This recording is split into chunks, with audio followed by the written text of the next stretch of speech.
Hello, everyone. Welcome back to another episode of Music and Beyond. I'm Ernie Crazy Eyes from Primitive Minds. Today, I have an awesome killer band from California named ZFG. How are you guys doing? Good, man. Good. Hell yeah. Thanks for having us. That's good, man. I heard the single, and it's all I can say, it's a special single. So that song is special. Thanks.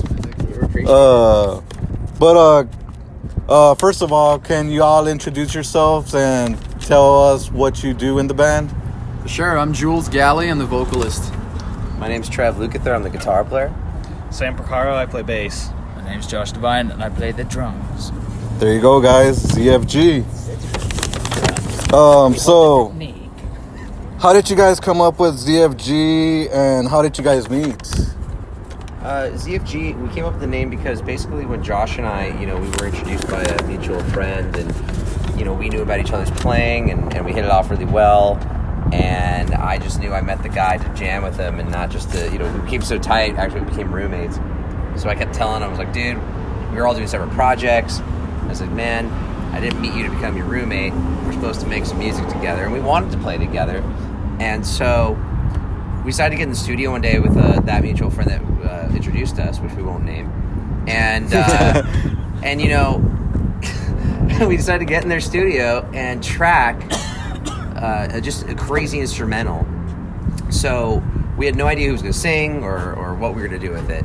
So we didn't have a song title for it because we didn't have any melodies or lyrics or a singer. So we just called the session ZFGs just because we were like, zero fucks given on, like, let's do like, no rules. No rules, man. Let's do like 7 parts. Let's do 8 parts. Let's do a guitar solo. Let's do some crazy drum fills and almost like a drum solo in the song. I mean, no holds barred.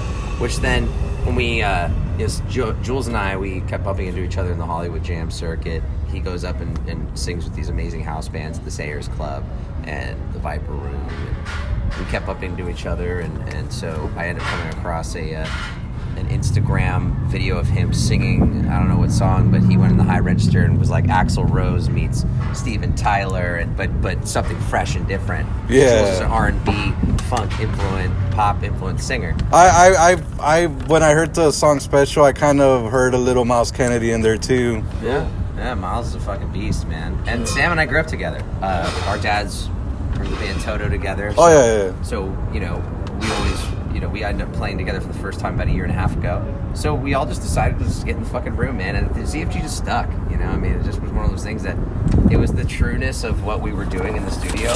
So we didn't really go looking outside for other band names. Yeah, and just kind of stuff. Yeah. That's freaking great. Let's see. I read the first. Oh yeah, I read the first day in the studio. You guys called it Zero Fucks Given.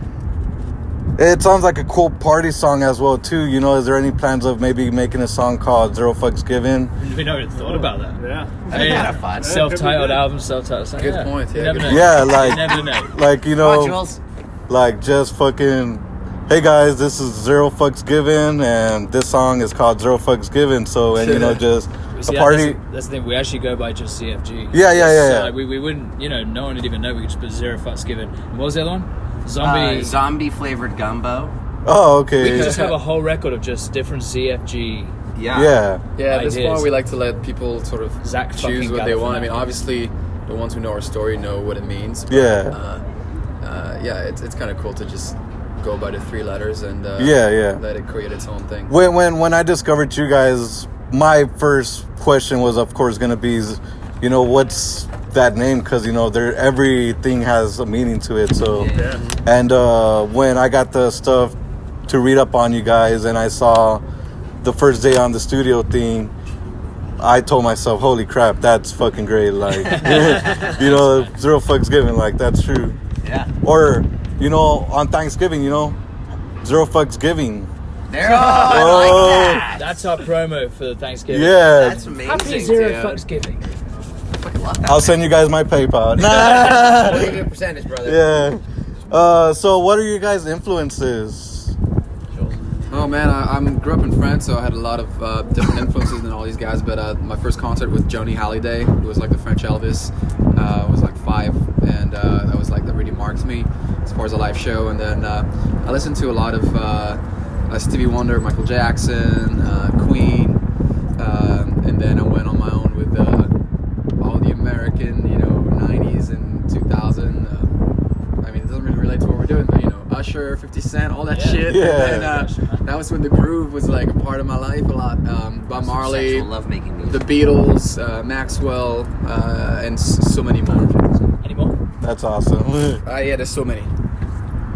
I mean, I could say that Sam and I are pretty influenced by our dads growing up with their band, and but I mean, basically as a guitar player, David Gilmour, Pink Floyd,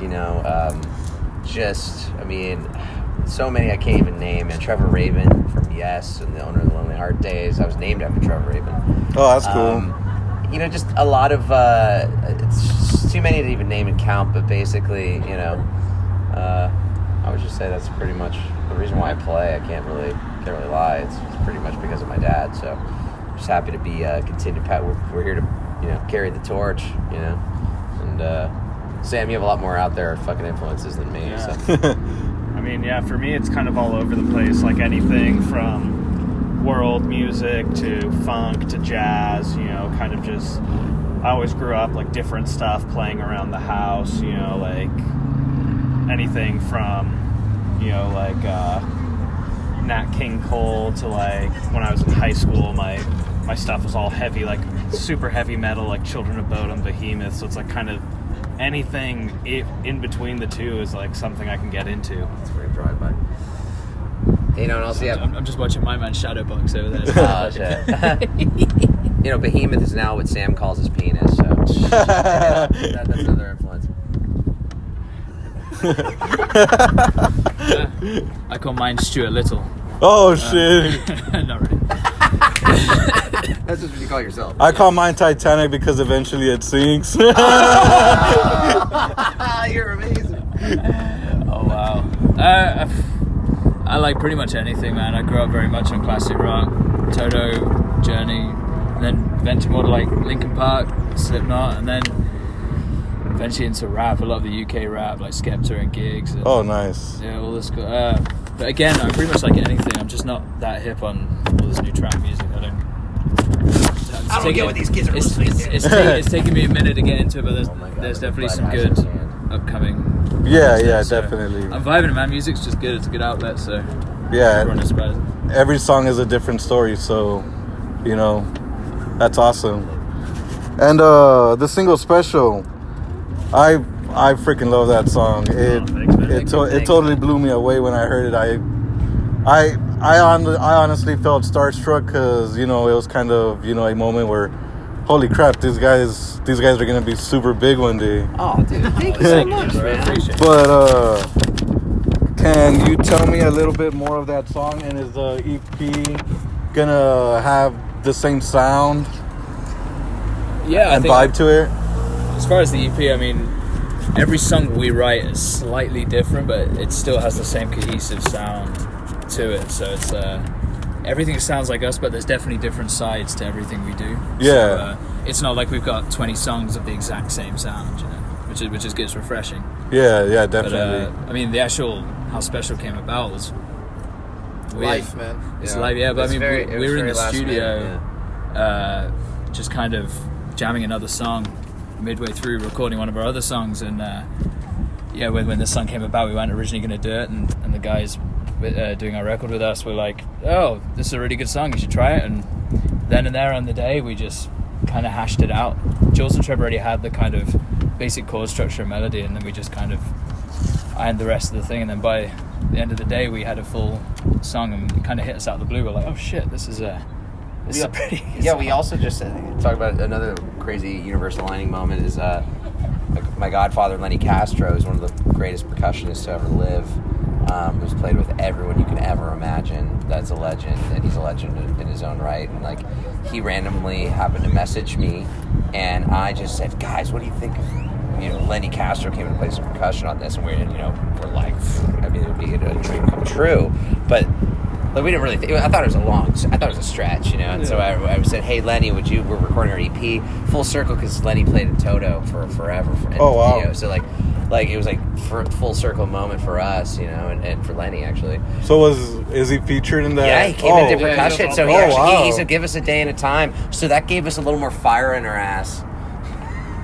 I'm sorry. I mean, it's true. But like, I just my mind went so different when I said fire in my ass. But anyway, I'm so lost. but it really did really get us to like get the song going, and then actually have that excitement of like we have Lenny fucking Castro coming in and do this. Let's really step up our game. And so Josh really left a lot of the drum parts just open for Lenny to do his thing, and that brought a whole new feel of groove into our like, you know, final product. So it was just like, holy shit. It was something that was kind of a last minute, but it became something that is really kind of defining of what we are as a band too. It was like a groove and like heavy, but I'm saying the mosh and move, man. It's like you want to mosh to and you want to move to it. So that's kind of like something that we're really actually, you know, obviously very grateful for, because that's the song that really has now brought us to get some buzz. Yeah, and talking about crazy moments, I also heard on a recent interview, I think maybe last month, that you guys performed for Kiss. Gene Simmons. Or Gene Simmons, yeah. Mr. Gene. How was that?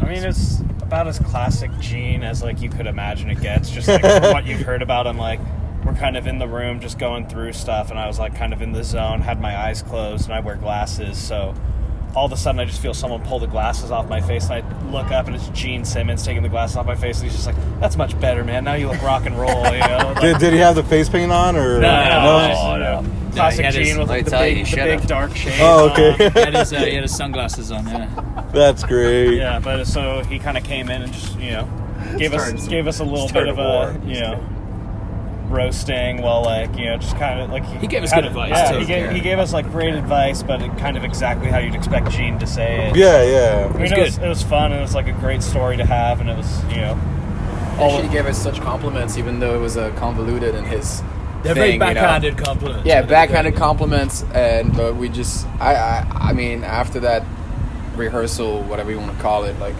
I was just buzzing, you know. It's kind of crazy, it's kind of surreal, and it was fun. Kind of pissed us off at the same time. It's But great. then we fucking played our asses off Pissed after us that. off in a way that actually made us perform. Yeah. He got the best side of us. Yeah, for sure. Yeah. Our respect for Gene and Kiss and everything is huge. Yeah, you know? so Yeah. What he's done for that band, the branding, and also just what they did to rock. I mean, music is- they were so good that they even made a movie, so it's I freaking... They made So- a so, terrible you know- movie, yeah. But yeah. Hey, maybe it's so bad it's good, so... It's you one of know, those, yeah. man, you know. But I mean, you know, he's fucking Gene Simmons, man, and you know, at the end of the day, his ball busting was out of love, and he actually was Yeah. complimenting us with the ball busting. Yeah. So It was good. you know, a lot of people could take it a wrong way, but we totally got what he was saying, and we respected his input. And That's good. He actually put the fucking label guy that we were showcasing for on the spot, which was pretty fucking funny too. and you know. It was He just- had our backs. He like, had it our was- backs. He was yeah. like, "So are you gonna?" Because he was all about like how you guys are gonna make money, because it's so tough making money in this business now. Yeah. And he's old school, and like it's like one of those things where the old school guys, they sold millions of albums and made a ton of money, and like now with the streaming sites and how you have to just make up for it in so many ways. He's like, "How are you guys gonna make money? And you guys could be the next Queen, or you guys could be the next fucking Led Zeppelin, but still, how are you gonna make money?" Yeah. And so that was the main thing. And then he looked at the label guys like, "So are you gonna give them a huge advance?"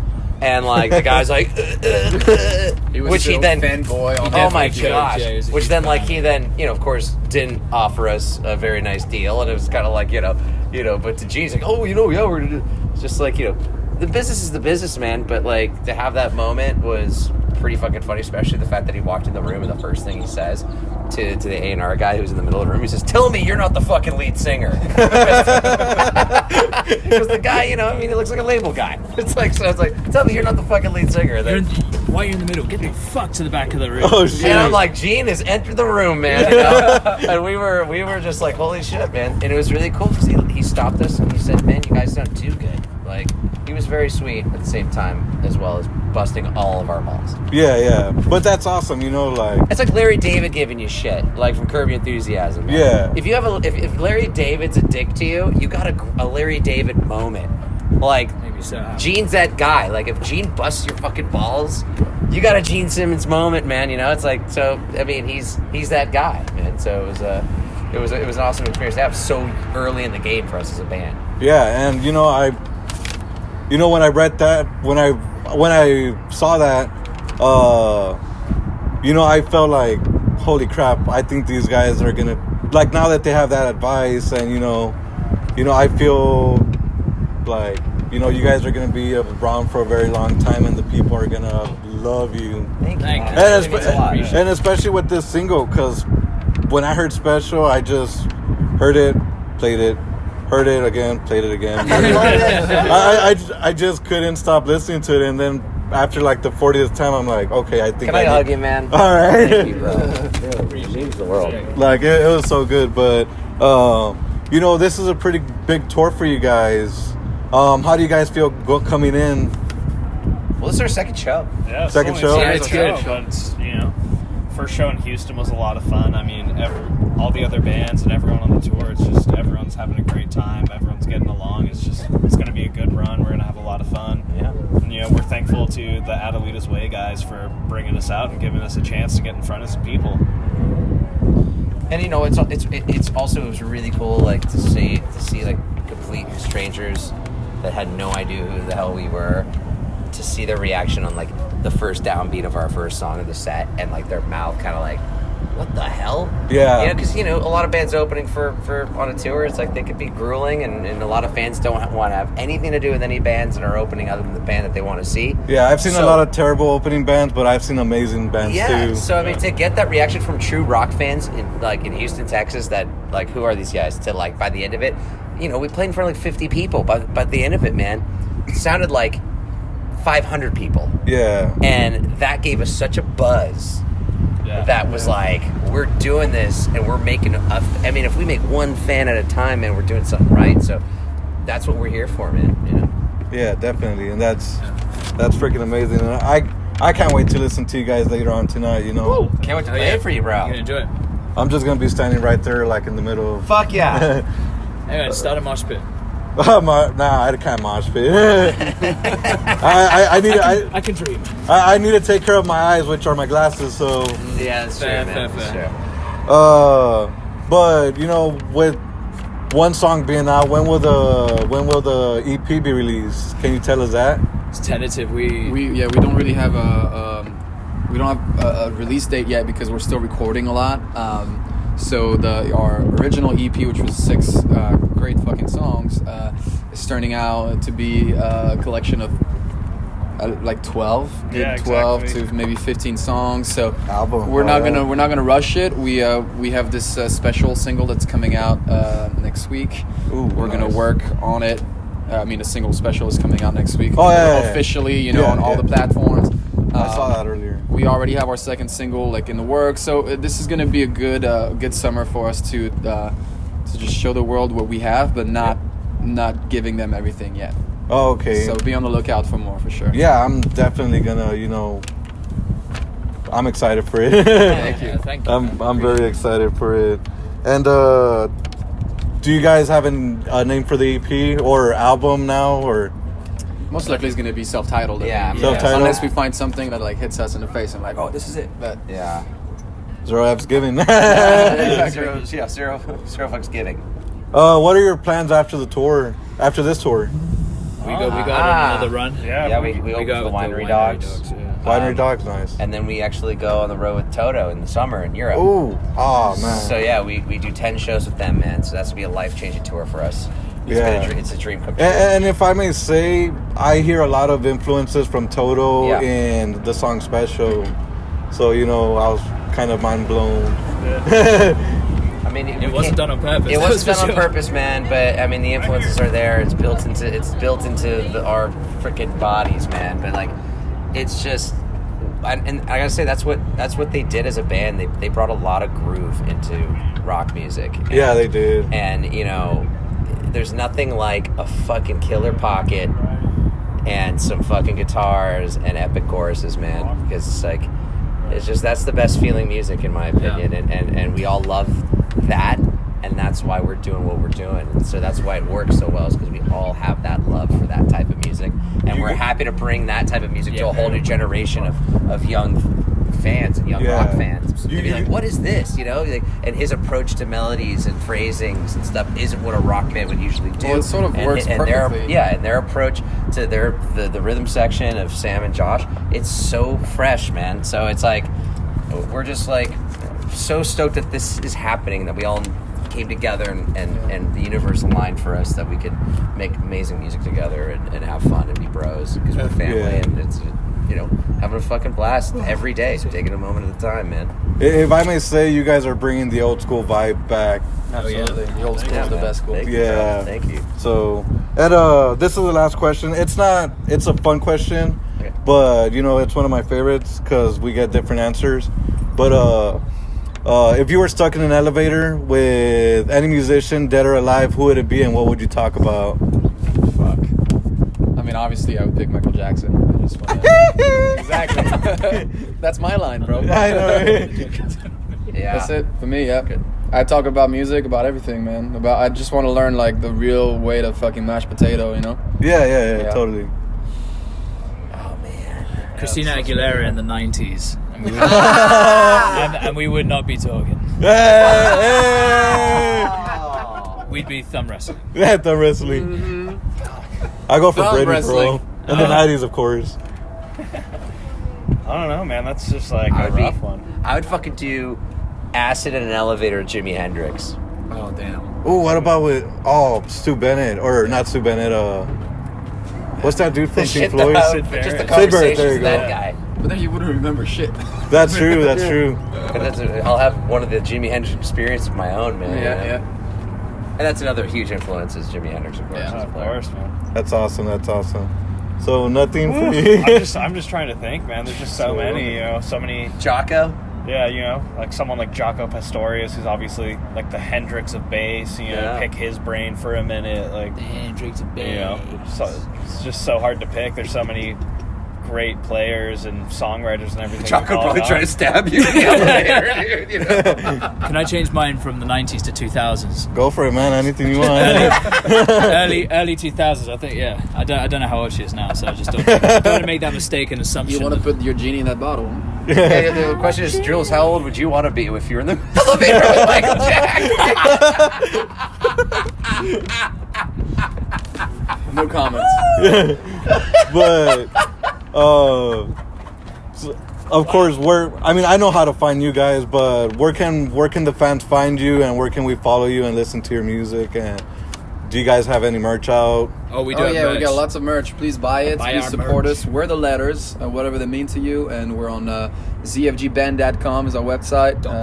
ZFG official on Instagram, ZFG on Facebook, and also CFG band on ZFG Facebook. Band on Facebook. Is that I right? think it's pretty much ZFG Band on everything other than our Instagram. Yeah. So Instagram, ZFG ZFG Band official. and then Instagram ZFG official. And we're on Ben's in town. You can see where we're playing when we add a show and all those things. So Because there's Come going to and be a hang. lot of them, man. yeah. I can't wait. Yeah, I'm glad you're here, man. Really, thank you for Me- taking Yeah, the thank you time. for your time. Me too. And you know, I haven't seen you guys yet, but I'm sure after this interview, you know, it's gonna be freaking great, and I hope to see you guys. I already hope to see you guys again. So, Oh, yeah, dude. man. Thank Us you. too. But- Hey, We we'll won't be let you back. down. hey guys, that's my interview with ZFG. Zero fucks given. Remember, everybody, that without music, life would be a mistake.